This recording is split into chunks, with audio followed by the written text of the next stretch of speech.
Hello. Hey, just putting my phone on airplane mode. Keep the lines Good. pure. That's a good ambition. Yeah. Yeah, if one could.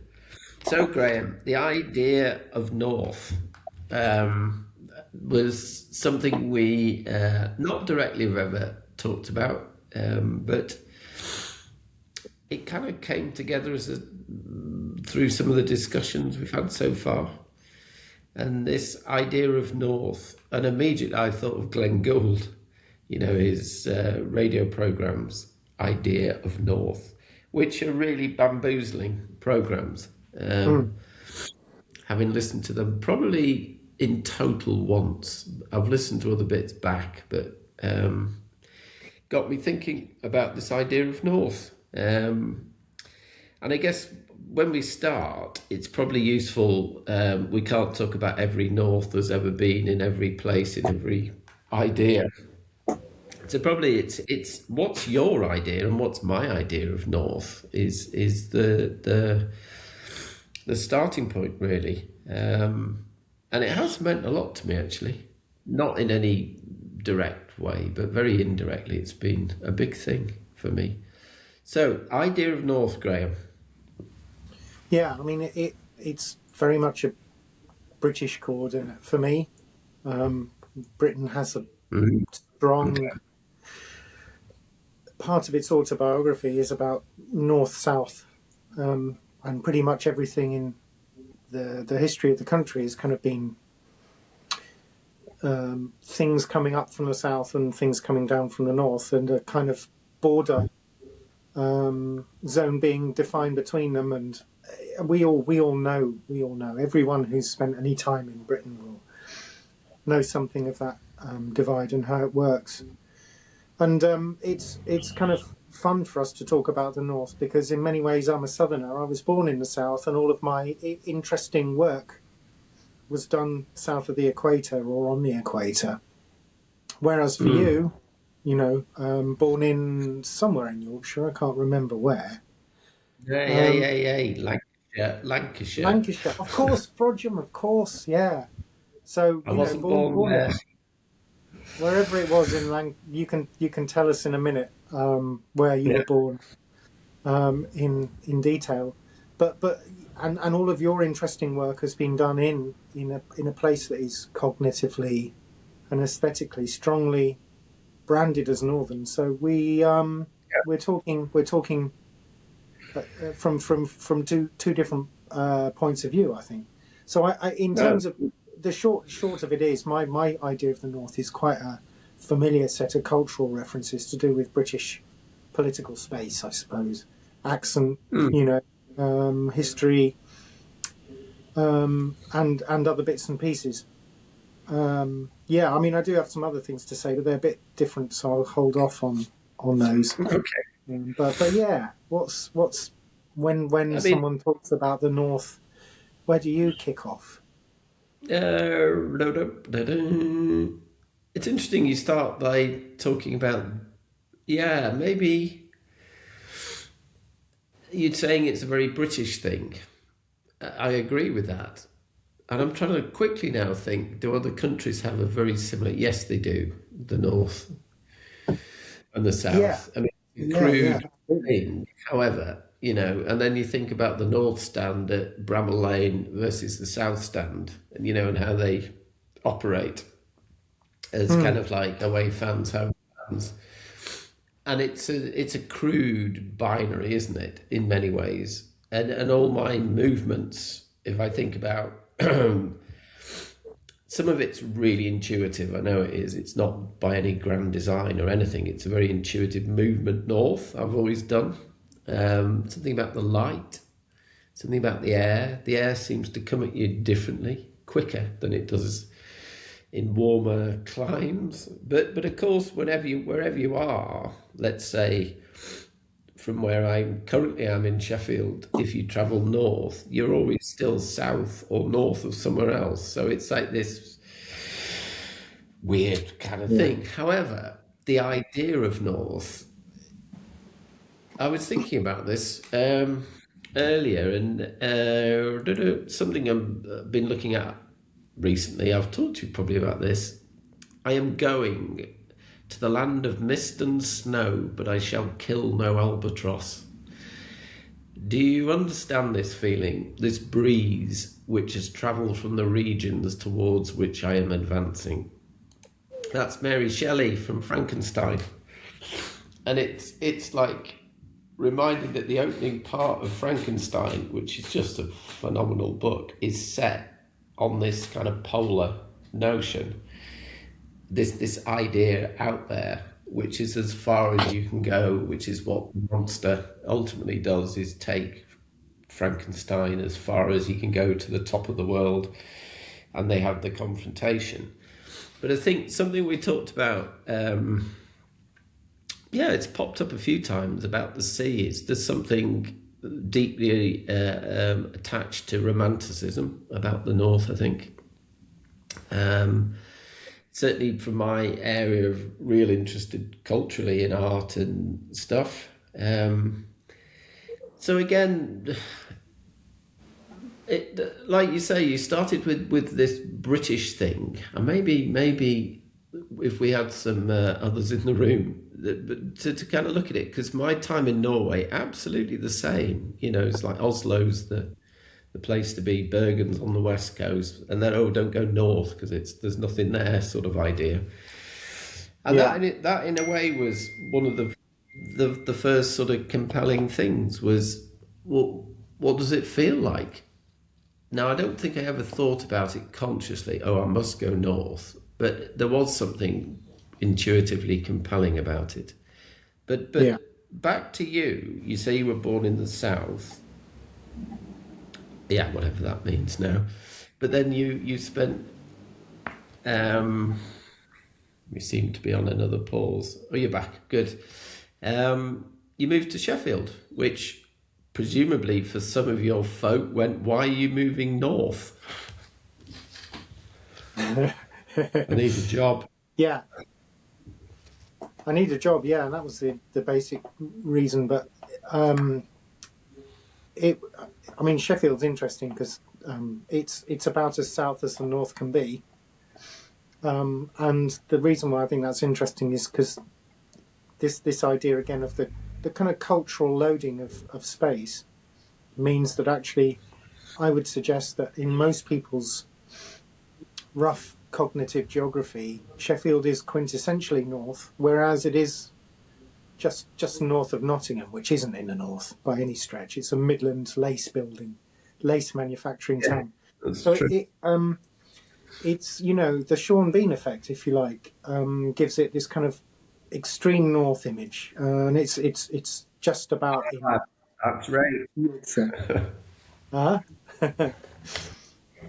Yeah, so Yeah. there's a space to go to Sheffield. I guess what I'm saying is going to Sheffield felt like a big travel, a big adventure, a big relocation from where I was before, which was in the East End of London, or southeast of London, living and working in the East End of London. But actually, it's just 2 hours on the motorway, and it's really not that big a deal. I think when for me the real dislocation was not from Mile End or Catford to Sheffield, but from Sheffield to the Highlands and Islands of Scotland, where my current wife, her family live, and that did feel like a dislocation for all sorts of reasons. I genuinely thought that if I was going to phone anyone back down south, I would need to have a special area code to phone, in the same way as you have an international, +44 kind of thing, because it did feel like we're so far away now.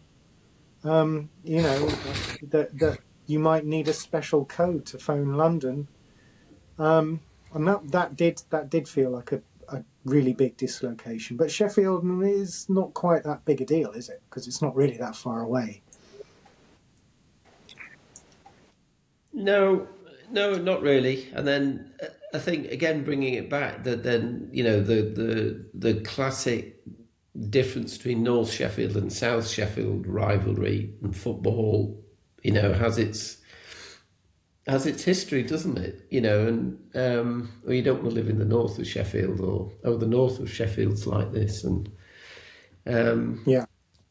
and I think if we get sort of, it'd be good to talk about some of those ideas where they come from, maybe, and why, and because again, I think my experience of, I mean, it was kind of almost again this thing of, well, how far north can I go on within reasonable terms with the economy that I had. So I did end up at the very most northern mainland point you can reach, which was right at North Cape at the top of Norway. And of course, it's like when you're there, it's like anywhere else. It's like the people, it's the place, it's the weather. But it did have a very particular turn. It's emotionally, conceptually something, I must admit. And again, maybe that's to do with having enough awareness of sort of where you are. And in a way, that's from that point when I went then east and then went into Russia, which all I knew at that point was something about the description I remember having in my head was a place of kind of outstanding natural beauty. There's something about the silence of North Russia undermined by the decaying presence of evil. It was this sort of old Cold War idea of everything up in the north was like a dustbin where everything got dumped, including people, including nuclear, whatever. But actually it was a sort of wasteland. And of course, when I did arrive there, it was kind of so human, deeply, deeply human. It's like anywhere in a way. It's the people and the climate and the geography and what you eat. But the qualities of it to this day is still. And I was thinking about, okay, what does the North mean to me? There is a real distinct quality in my experience, anyway. And we were lucky enough to go to Italy, and I was thinking about North Italy and Southern Italy, and because having travelled in both places. And the economy is sort of upside down, isn't it? That the southern Italy currently is really economically struggling, and the money is in the north of Italy. So it's a kind of weird. But isn't that the telltale of the way we understand coordinates? Because very famously, Italy is spatially one of the most unequal countries in Europe. There's the heartlands of the Renaissance in the north, and then there's the Mezzogiorno in the south. So you go to any kind of Milanesque place in northern Italy, and they'll probably talk about the idiot peasants who still believe in the evil eye in the south, and they're producing the same tropes about the core and the province, but with a inverted geography, right? And you can find you can kind of do that with every country. I think you can find the place that considers itself the core, the modern, the well developed, and then the periphery, which is usually agrarian, or if not agrarian, then savagely deindustrialized. And it may be east west, it may be north south, south north. Tanzania's capital city is positioned close to the north, and then there's a big southern swathe of really low density peasant agriculture, and that's where nobody goes, and there are a few roads. So there are each, and then there are loads of countries where the kind of heartland is on the coast, particularly again in Africa for various historical reasons. Coastal areas are where everyone who's modern and connected lives, and then in inland it's where all the kind of savages are, even in post-colonial elites terms, this idea of the backward people. So yeah, I mean, Italy just the telltale, I think, that actually when we say north is remote, and south is kind of in some fashion dense, busy, modern, whatever. That's just the workings of a certain kind of provincialism, and it may have different compass points, but every country has those kinds of attitudes. I think the biggest, probably, if we did have other people here, they'd all tell their own stories of this, and it would be most interesting to hear from an American on that, because I'm always really surprised at how bigoted North Coast Americans are about the South. Like, it's incredibly straightforward just to kind of do hillbilly or trailer trash or shit kicker references on mainstream television. And if you think about what those kind of stereotypes rely on, then they're incredibly prejudiced. Do you not So think it? yeah, Do you not think it's the same? Do you not think it's the same in Britain though? Still, yeah, the I think cliche Northerner, flat cap and a whippet, yeah, and it's a bit I different think from saying the obvious. you all shag each other's cousins and you're all retarded and you all live in trailers. I mean, I think True. you're right, but my personal view is the American version of North South, which is that the South is backward rather than the North, is Mm. remarkably extreme. It's quite visceral. I mean, really, just very straightforwardly, you watch pretty much any program, and it's just there in a way that I don't think you would get away with in Britain, or at least it would be challenged and questioned. Even though you're right, that division is there. It's not nearly. I think that the British version of it is relatively soft compared with the American version. Kind of. Though I'm thinking now that there have been points where when you meet people, and particularly in the art bit that I was involved in, people just assumed you lived in London, and you kind of say, "No, I live in Sheffield," or "I was in Nottingham for quite a long time." They say, "Oh, what's it like there?" And then I think culturally, this sort of there always been, particularly my understanding in Britain, has been London has been the epicenter of cultural activity for probably good reason.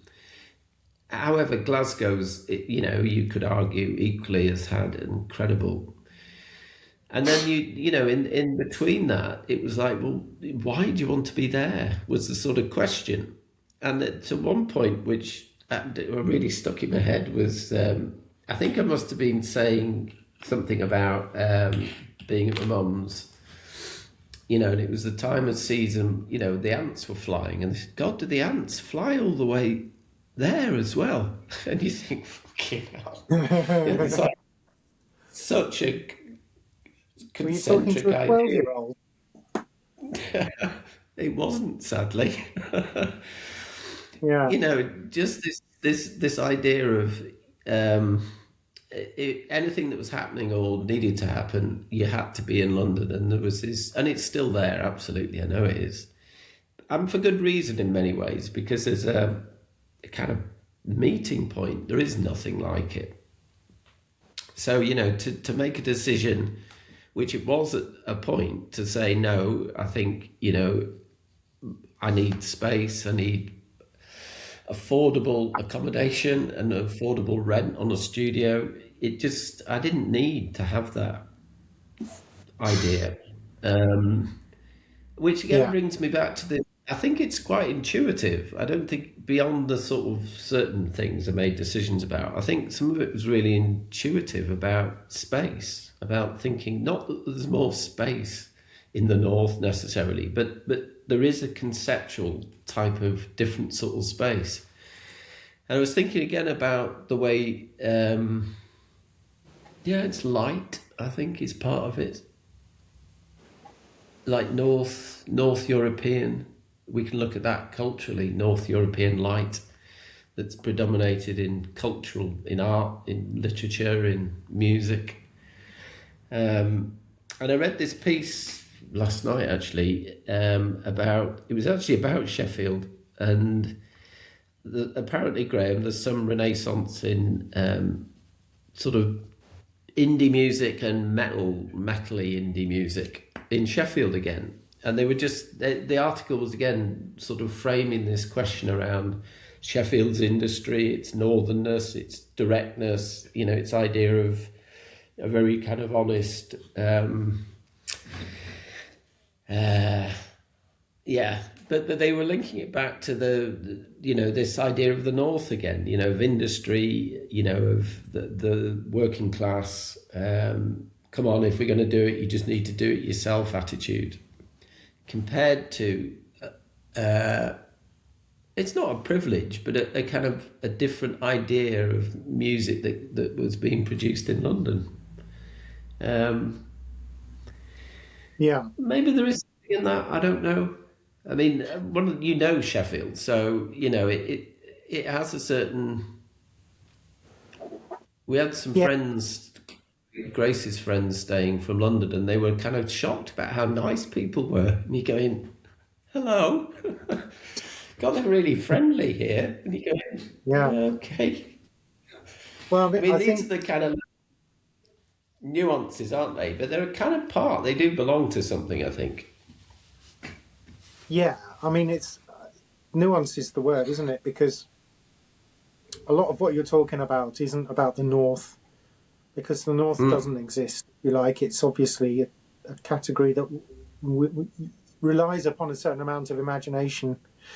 Unless you just want to choose a line of latitude, you're talking about something imaginative, and a lot of the things you're saying are about Sheffield, and I couldn't agree more with the ways that you talk about Sheffield. It does have a really special music culture that is kind of like better than Manchester, but far less showy off. Ooh. Our Manchester's viewers might get angry always, now.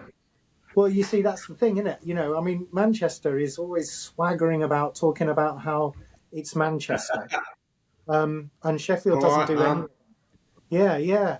And then you're obliged to talk about the Stone Roses and the Happy Mondays, and it's really and Joy Division, and it's really boring. It's like listening to Six Music. Whereas Sheffield is kind of always producing bands and ideas, and they are very strongly, almost all strongly Sheffield based, and a little bit I think insular in a good way. So my what I draw from that is that there are all sorts of things. We could have a whole podcast on Sheffield. There are all sorts of things about Sheffield which are remarkable and worth talking about.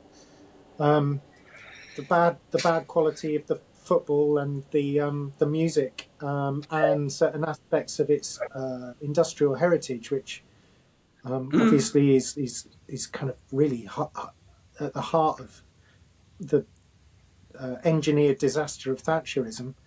But they aren't the North. Because, I mean, you mentioned Glasgow, right? Glasgow is this highly branded cultural capital of Europe, quite bourgeois city now,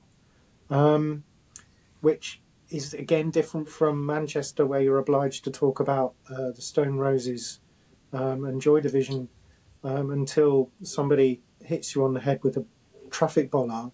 And then there's a whole different set of histories to other places. I mean, obviously Tyneside and Liverpool, and that's just Yeah. this island, right?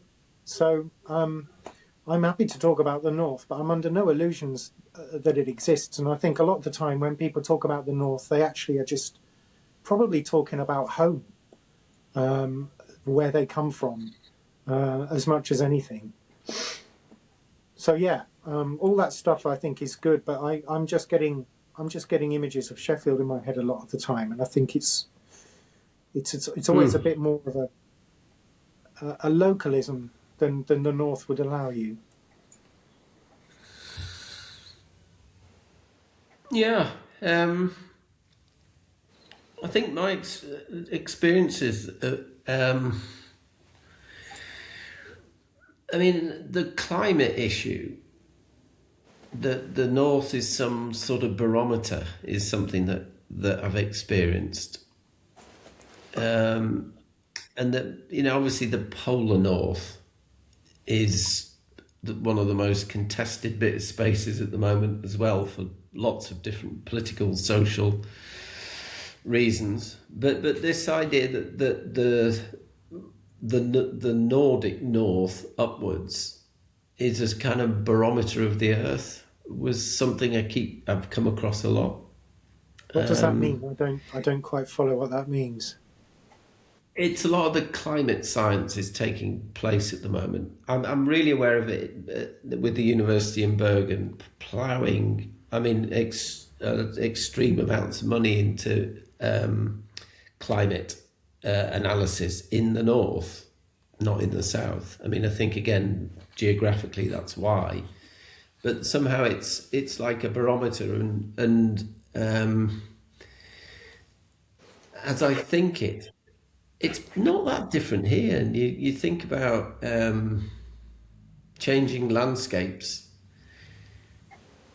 coastlines.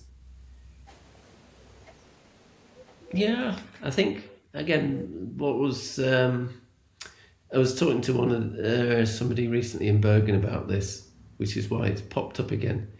And that they had this phrase that the north is a barometer. It's a way of measuring the speed of climate change, and the way they're using really particular places from the middle of Norway up to the top, where it's actually tangible that climate change is happening. And I presume, because I don't know, whether the similar thing would be happening in the southern hemisphere. Obviously, Absolutely. I don't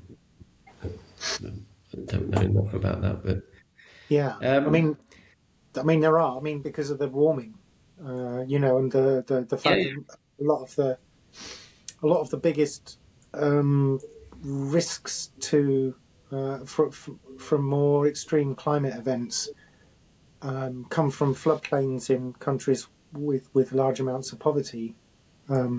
So yeah, climate change is, as a present experience reality and peril, is something that is experienced in the south way more than the north. It's those subtropical regions of the post-colonial world, yeah, in the Asia, deserts of the Sahara, yeah, the floodplains of the Ganges, the small island economies, where you can. Was part of my job. Once upon a time, you can read local studies of kind of 10, 15, 20 years, changes in volatility of climate and their impacts on people's livelihoods. It's a real experience in a way that is entirely more existential than it is in, let me just say slightly flippantly, the leisurely pursuit of looking at how much carbon is in an ice core of a glacier in the Arctic Sea. Climate change is here, and it's already making people yes, in Bangladesh and so on, its lives in misery. yeah, in Cambodia and Vietnam, and we're off, aren't we? Now, I think, again, it was because I think of the north, again, these generalized things, but it's a resource, isn't it, that's suddenly becoming available. I think that's the climate science is there to produce the data, isn't it? But actually, the capital that it produces means that resources become available. And I know in Norway there's this huge thing about the north, particularly right at the top, bordering with Russia, where you've got this passage now that's completely open, and minerals become more available than they've ever been. And we know with the whole issue around Greenland, it's about the idea of the once white plains of infinite nothing are no longer the same, are they? It's like it's suddenly like it's capital that you can. It's a resource that you can put a flag in and say it belongs here, and therefore we can extract whatever we want. And it was happening in Russia while I was there as well. The same thing. Um, Areas that I remember in the time I've been there, there were places we went to that you could never reach normally without, you know, helicopters or something. It was impossible. Whereas in the summer, places were suddenly open for the first time, and it really shifted the dynamic of obviously the communities there, but the economy changed. That was the big thing. Yeah, yeah. I mean, I think it's now inevitable that the ice caps will melt sufficiently for there to be passages over the North Pole, and so the transit. I mean, the thing with transit is it's hugely important. Transits of any kind of commodity is, as we know, very very saliently at the moment. Transit routes are as strategic as the minerals themselves, not least because so much of so much of everything flows from one country to another. I mean, people can exaggerate that, but nevertheless, it's difficult to imagine a world in which those flows aren't assured. And I think, I think a lot of the strategic thinking around the future of the world economy does touch upon the fact that the Arctic is unlikely. The Arctic can be traversed, and then that produces different transit routes. There'll be ships that go through the ice flows that Mary Shelley described as locking ships in place inescapably, as poor old Dr. Frankenstein discovered. That will go. That will go. You will be able to. You won't be ice locked. You will be able to travel from what the Europeans call the North to what North Americans call the North. So I think that's really crucial. It's another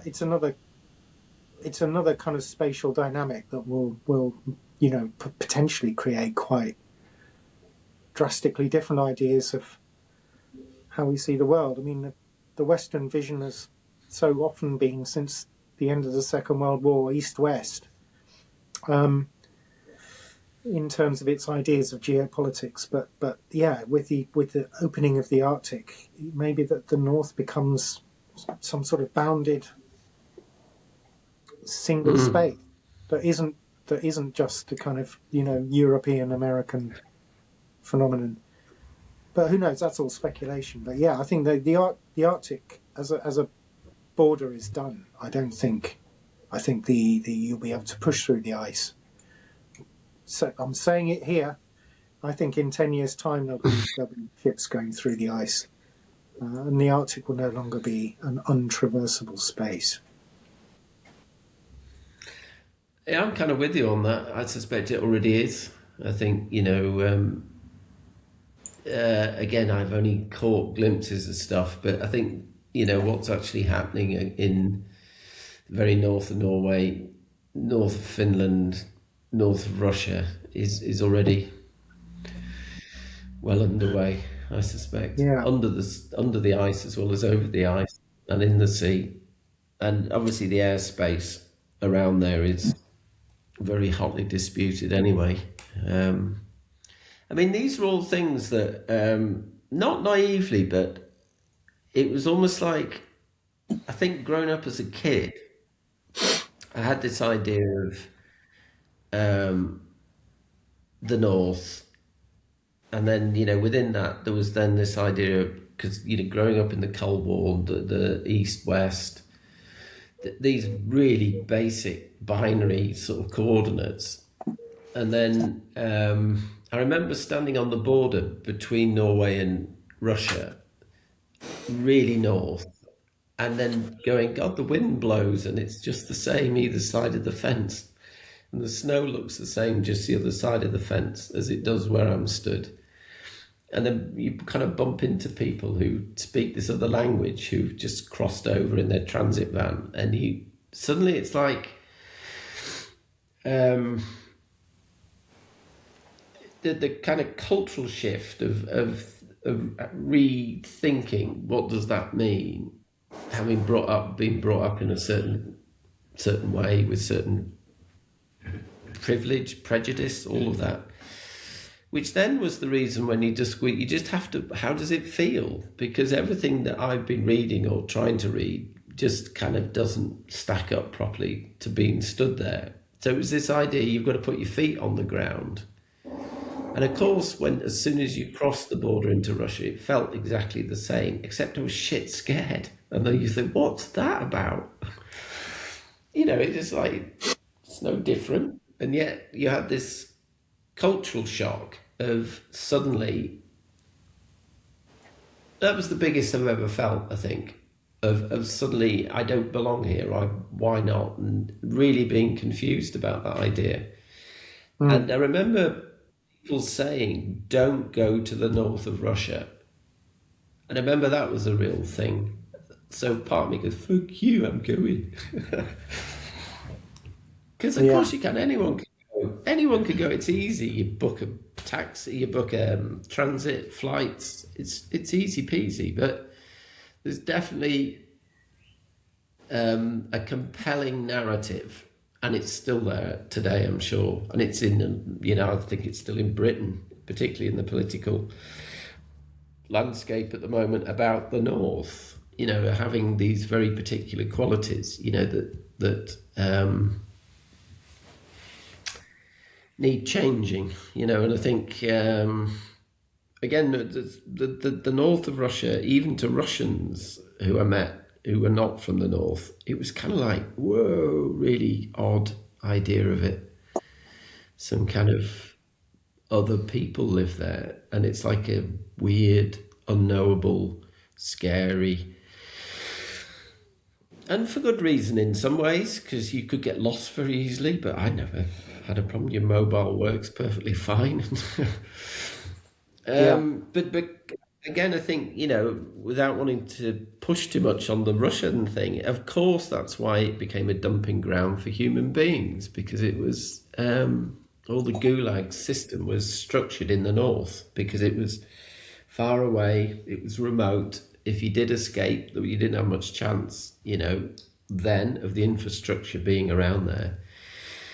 But you could also harvest labour there. So, the need for trees, the need for fish was a basic commodity. So, and you wanted to dig a big canal to join in a vanity project, join up a previously unjoinable bit of land. Well, you enforce labour from the north and you shift the wealth absolutely to certain places, and you move people from the south to the north, because then you can harvest the south. And it was like this, again, back to this idea of the north. The reality was nothing like that, of course, but the idea was very compelling, I must admit. Still is to me, because it's closed again now. The whole north is closed. At Russia, I mean. Yeah, I didn't quite. You did a Dutch at the end there, but yeah. Maybe the AI will fill in the gap for you when you watch it back. I think so. Yeah, or put a emoji in it just to cheer everyone up. I don't know what emoji you get if you put in But I like north of search. Maybe a little interesting. yellow face with a flat cap.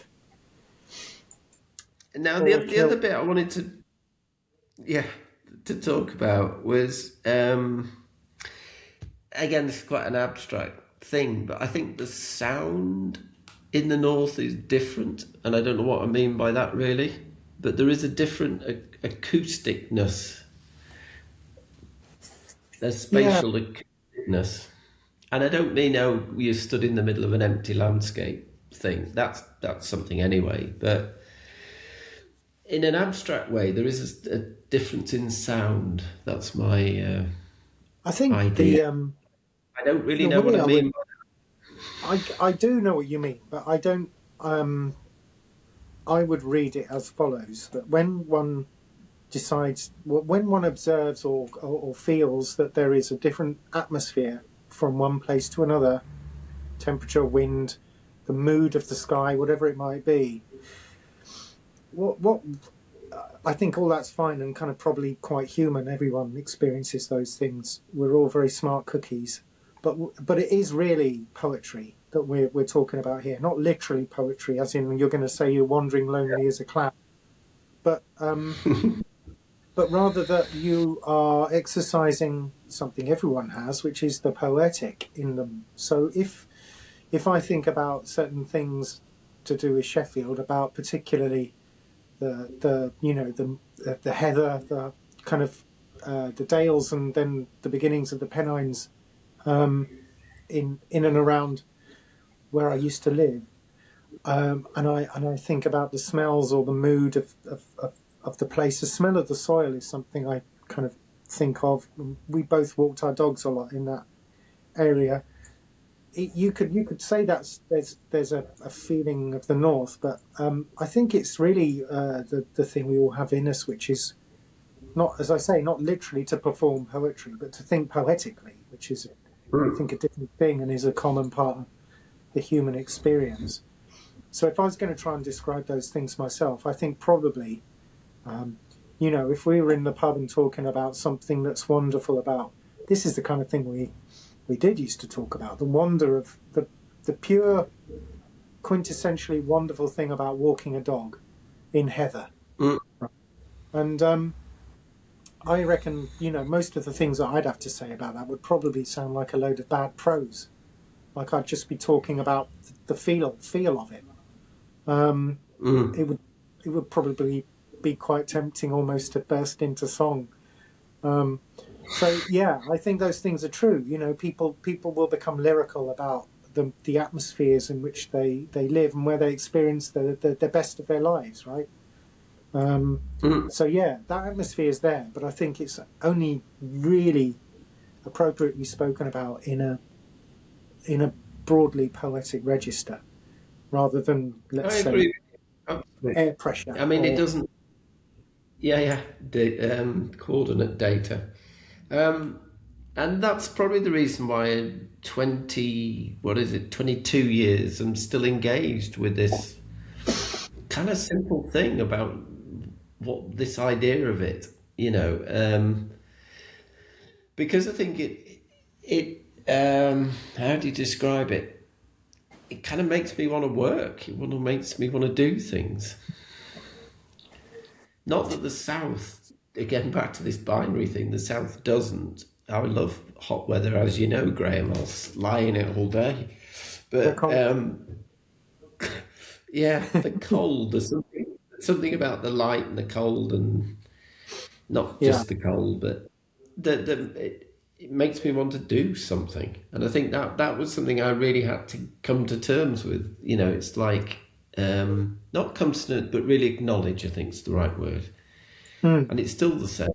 There's a kind of energy in it which is very different in me, and it, like you say, the smell, the sound, the spatialness, how it makes me whatever it is. Given that a lot of the work I'm always been trying to make is rooted in that idea of sensations of things. It's not in any literal description of something in that way. Yeah. So we're still blessed with an idea of something, and that in itself, I think is fantastic. That it remains this idea rather than as David Lynch famously, wonderfully always said, ideas are the most beautiful things. We have to look after them rather than to some sort of cognitive way of analysing and describing it or illustrating it. So the idea of the North still remains a really compelling thing in that way. I still haven't fucking clue what it is. But I think touching on a few of those things, and it's always good, Graham, to hear you kind of take on that in that way. Well, absolutely. So maybe at that point we have to draw a halt to the idea of the North for the moment. I'm sure these threads will keep running. Yeah, there's threads there, aren't there? We're building up to our 50th episode where we're going to do a massive retrospective of the whole journey, which we've planned out in advance. from Yes, the and very also beginning. then episode 51 is like we take all our listeners' questions. Yeah. A From the special 2 hour comments. episode. Yeah. Yeah, brilliant. Okay. Good It's one. fantastic stuff. And yeah, I'm here next week. I don't know about you. Me too. I'm here. Lovely stuff. Right, good We'll one. yeah. So I will. stay fresh and breezy. And catch you next week. All right. See ya. Salut.